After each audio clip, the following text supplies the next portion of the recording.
Welcome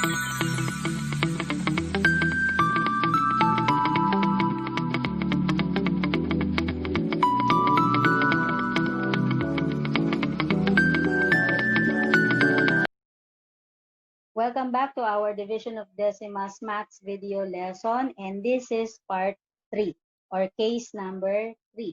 So in this video, we will be dividing decimal number by another decimal number. So case number 3 na tayo. So decimal dividend by a decimal divisor. So balikan natin yung nangyari dun sa first part at saka sa second part. Sa first case natin, we have divided a decimal number by a whole number. Wala tayong naging adjustment sa divisor kasi yung divisor natin ay whole.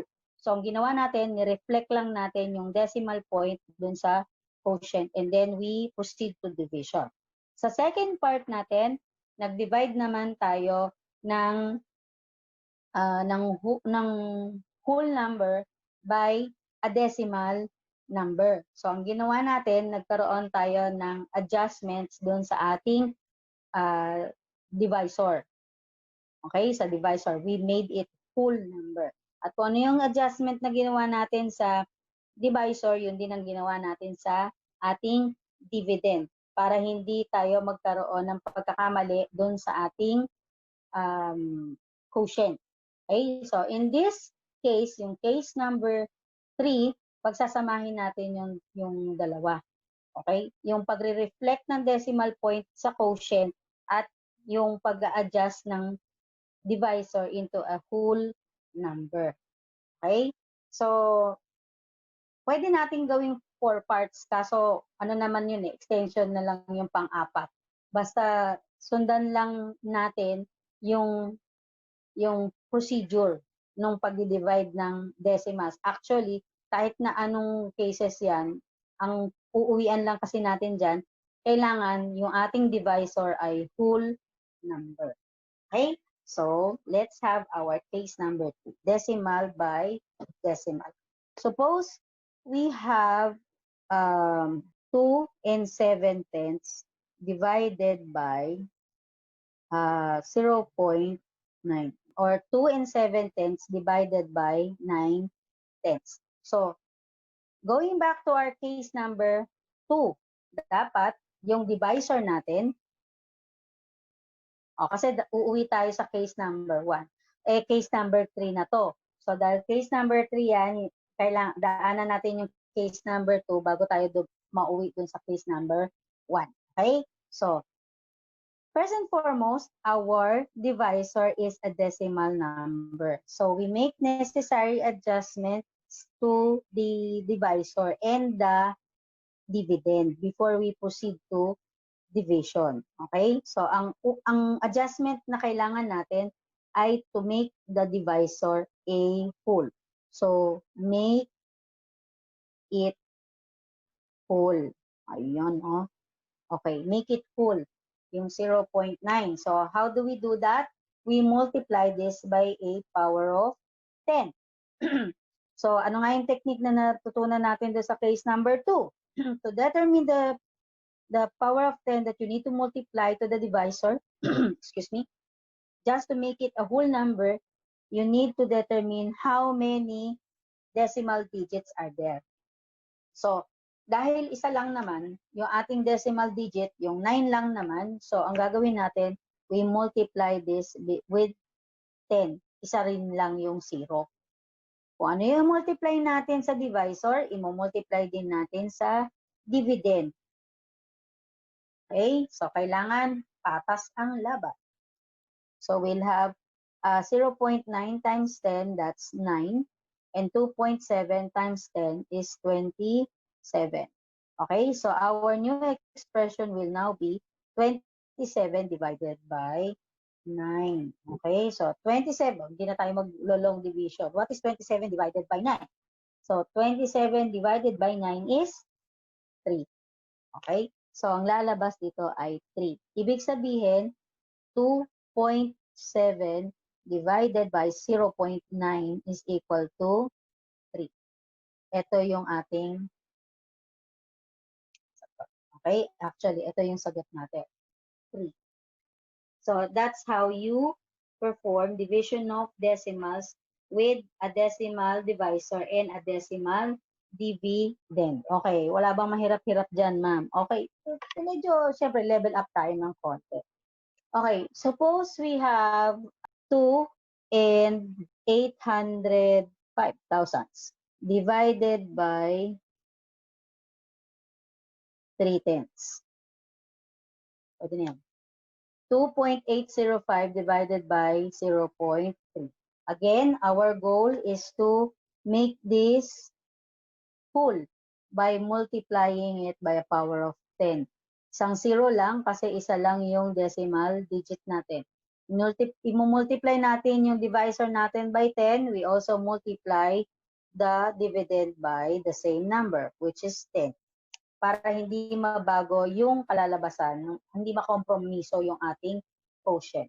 Okay? So 2.805 times 10 will now become 28.05. Okay, then we have 3/10 times 10, that will be 3. So ang bago nating expression ngayon will be 28.05 divided by 3. Yaan ngayon yung ating gagamitin sa ating long division. Okay, let's have our long division here sa side. We have 28.05. 28.05 divided by 3. This is case number 1, whole number divisor, at saka decimal dividend. Anong gagawin natin? Yung decimal point, i-reflect natin dun sa quotient. And then we can now proceed to dividing them. We have a 1-digit divisor, 1-digit dividend muna. Hindi kasya, gawin natin yung dalawa. 28 divided by 3 is 9. That makes it 27. Subtract 28 minus 27 is 1. Bring down the next digit, 0. Repeat, 10 divided by 3 is 3. Multiply 3 times 3, that's 9. Subtract 10 minus 9 is 1. Bring down the next digit, 5. Repeat, divide 15 divided by 3 is 5. Multiply 5 times 3 is 15. Subtract, we'll have 0. No more digit to bring down. And we have 0 as remainder. So that will be our answer. Yung 9.35. So what is 2.805 divided by 0.3? The answer is 9.35 or 9 and 35 hundredths. So that's how you divide a decimal dividend by a decimal divisor. Okay? Isa pa. Let's have a third one. So suppose we have 1 and 2/10 divided by 25 hundredths. We make the necessary adjustments with our divisor, taking note of the number of decimal digits kasi yun ang magde-determine kung anong power of 10 ang gagamitin natin. Dahil dalawa yung decimal digit natin, kailangan i-multiply natin yan ng sa isang power of 10 na may dalawang 0, which is 100. Okay? So we multiply that. And 1.2 also by 100. So doing so, we'll come up with a new division expression. 1.2 times 100 will be 120. And then 25 hundredths times 100 is 25. So meron na tayong 120 divided by 25. Yan ang gagamitin natin ngayon sa ating long division. 120 dividend sa loob divided by 25 sa labas. Divisor. Okay, 2 digit, hindi kasya. We extend now 120. Okay, so 120 divided by 25, that would be 4.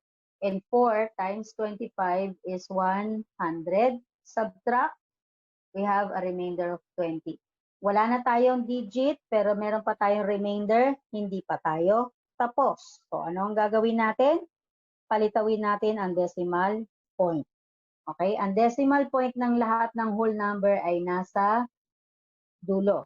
Dahil may decimal point na yung ating dividend, i-reflect natin yung decimal point sa taas, sa quotient. Okay? So, since may decimal point na tayo dyan, we can now have a zero that we can bring down. So, ibababa natin yung zero na yan na dinagdag natin. Okay? Making 20, 200. And then we proceed now to dividing. Okay? So, 200 divided by 25, that's 8. And 8 times 25 is 200. Subtract, we have 0. No more digit to bring down. We have 0 remainder. We have our final answer, 4.8. So, 1 and 2/10 divided by 25 hundredths is equal to 4.8. Ay, yun yung ating 4. Let's have another one. We have 1 and 5 hundredths divided by 35 10,000. Okay? So, ano uli ang gagawin natin? We make the necessary adjustment with the divisor and the dividend. Yung divisor ang priority natin kasi kailangan niyang maging whole number. So, ilang zeros ang kailangan natin? 1, 2, 3, 4. So, dapat yung power of 10 natin may 4 na zero sa kanan after 1. So, 1, 2, 3, 4. We multiply that to 10,000 and the dividend also by 10,000. Para ang kalalabasan ng ating bagong expression will be 10500 divided by 35. 10500 divided by 35. Pareho na siyang whole number. 10500 divided by 35. Okay?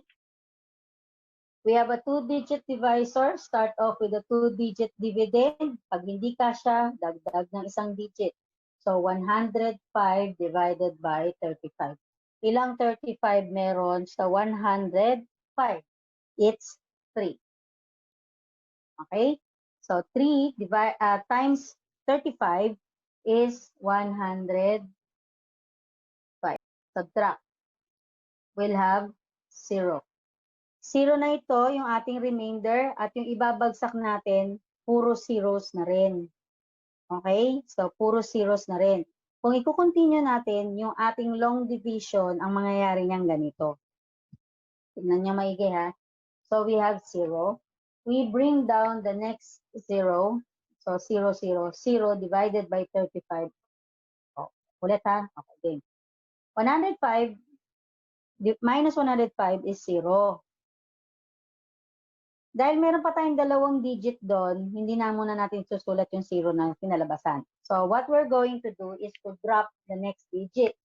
So, drop natin ito. This will be 0. Then we divide. 0 divided by 35 is 0. 0 times 35 is 0. Subtract 0 from 0, still 0. Then you bring down the next digit and the last digit in this one. So, 0. Then, repeat. Divide 0 by 35, that's 0. Multiply 0 by 35, that is 0. Subtract, you'll have 0. Okay? Kita niyo? Yung long method. Okay? Ma'am, may maikli po bang yan? O, may maikli dyan para madali. Ganito yon. Okay? Balik tayo doon. Kunwari, nagre-rewind tayo. Nag-divide tayo, di ba? 105 divided by 35 is 3. And 3 times 35 is 105. Now, subtracting 105, 105 from 105, that will give you 0. Okay, 0 na yon. Tignan ninyo yung susunod na digits. Kung yung susunod na digits ay puro 0 na lang, walang non-zero digit. As in, puro 0 na lang. Sa nakita natin kanina, puro 0 din ang bumaba. Diba? Tapos, nagkaroon lang ng 2 0 sa taas. Dahil tapos na tayo dun sa 105 at yung mga sumunod na digit na lang ay mga 0, tapos ang remainder natin sa baba ay 0 na rin, what you're going to do is to reflect these zeros on top. Aakyat nyo na lang yon, sinasabi ng iba. Iaakyat nyo. Okay? Wala siyang kasalanan, diretsong langit. Char. Okay? So, iaakyat. Hindi makita yung arrow ko. Okay? So, iaakyat natin yung 2 0. Dahil nag-0 na tayo sa remainder, 0 na lang ang ibababa natin para mas tipid effort, iakyat ninyo yung 0. So, ang magiging sagot natin ay 300. Okay. Ma'am, tama po ba yun? O pwede nating i-check, di ba? Ang kinalabasan kasi ang nangyari, 1.05 divided by 0.0035 is equal to 300. Diba? Yan yung ating question. So, to check, i-multiply natin yung quotient dun sa divisor. Okay? So, i-multiply natin. We have 0.0035 times 300. Okay? So, 0 times 35 is 0. Gawin natin long method na rin. Long method na natin yan. 0 times 35, 0 times 5, 0. 0 times 3, 0. 0 times 2 more zeros is 0, 0. Okay? Next. Second 0.